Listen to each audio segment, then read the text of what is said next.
Hello, I'm back from my nice little boat trip. My back hurts, my arms hurt, and I'm incredibly exhausted. I'm going to make this video, then jump face first into my bed. And this is the Backrooms presentation. I think this is going to pick up where it left off before. Before, there were a whole bunch of scientists. They were analyzing, the videos and all of that, and the dude getting chased by Fabio. So I believe we're just going to pick up here. Hopefully. I've been waiting for this video for a month. The world around us is ever-changing. Throughout this past century, we have seen the advent of countless innovations that have completely reshaped life as we know it. But with all of this growth comes a number of undesirable byproducts. Byproducts that, if left unchecked, have the potential to irreversibly scar our modern world. Correct.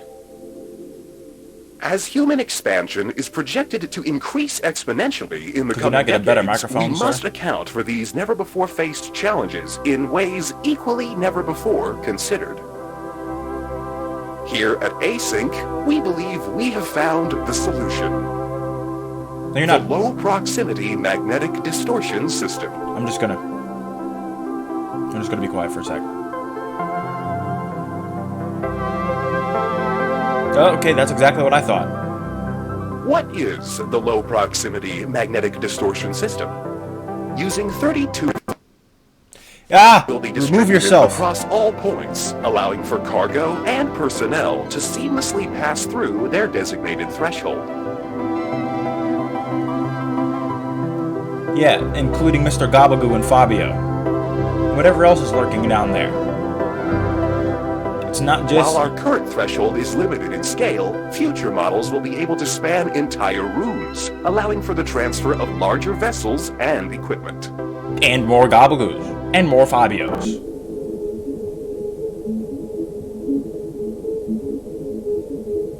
Nice CCTV footage. 3 scientists walking through some corridor. Everything going on. I'm having a stroke. I'm stroking out right now. And I'm back.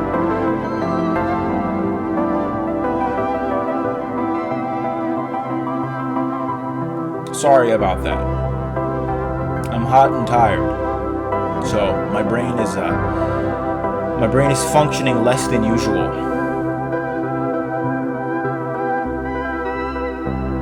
Total storage volume. Yes, the storage volume of this space is apparently infinite, considering that it has just a whole bunch of different things, different corridors that can conform to any shape, any reality, any size, and pretty much anything that you want it to.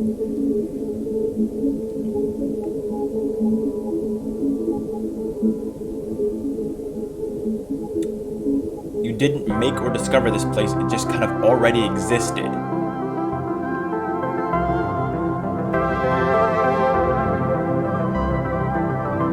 Are you going to have any mention of Mr. Gabagoo in this presentation? Probably not. The thought of interdimensional entities ravaging people, that'll probably throw off a few investors. I know if I was sitting in a meeting, it's like, oh yeah, we have this thing, we can send you through different points in space and all that, but there is a slight chance that you will be ripped to shreds by a giant 8-foot-tall thingamabobber. We've named him Mr. Gabagoo, because he just turns everybody to mush.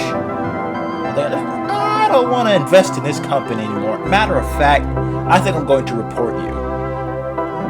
The last thing we need is, Mr. Gabagoo drop kicking a door and just sprinting through. It's not good for business or living or anything in general. That just did.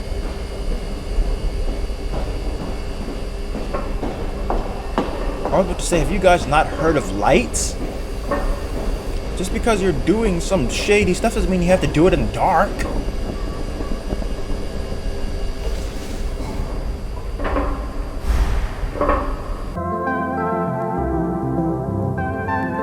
Concept 0 of 3.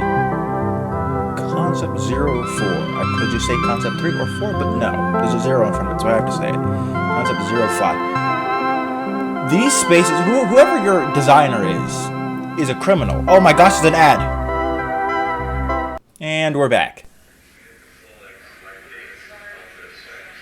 As I was saying before, whoever your interior designer is, or the architect, or whoever it is that doodled that space up, they are awful. Horrible use of space. It's so empty and just looks spoopy. Why would you ever... How could you couldn't convince me to live in that space. The equivalent of walking in that room is sleeping with your closet door open.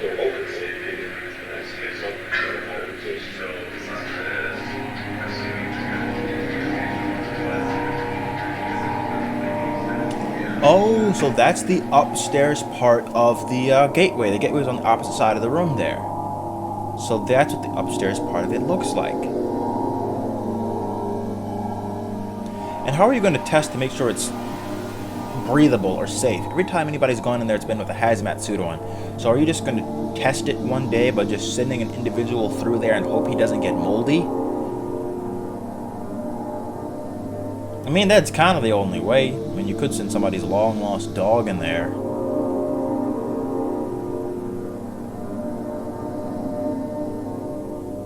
Oh, you're just walking in there now, so you already know it's safe. You kind of figured it out already.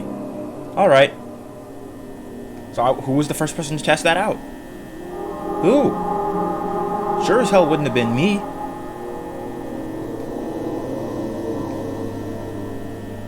You'd have had to fight me to get me to go in there by myself. With no hazmat suit on. You would have had to fight me. And you would have lost. Promise you would have lost.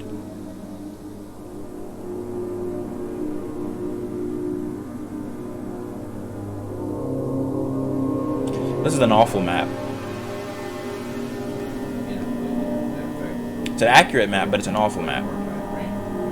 Please let Mr. Gobble come sprinting down this hallway, please.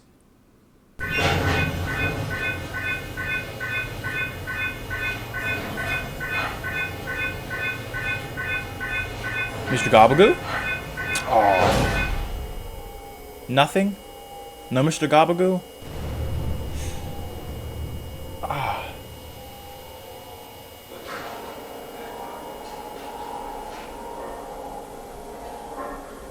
So this was another informational video. They're giving you a little bit of backstory into it. Commercialization could have been expedited. I'm glad you think that way.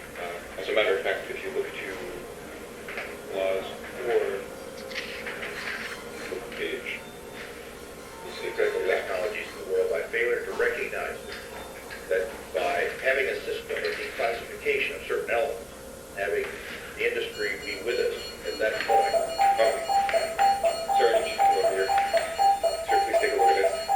If you could all just excuse me for a moment. My apologies. Mr. Gobagoo?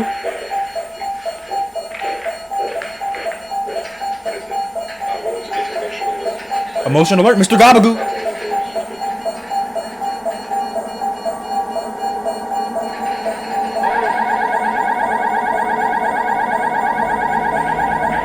Hello?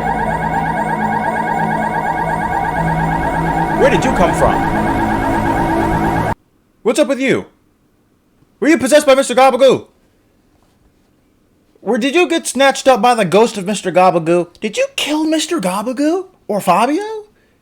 Where did he come from?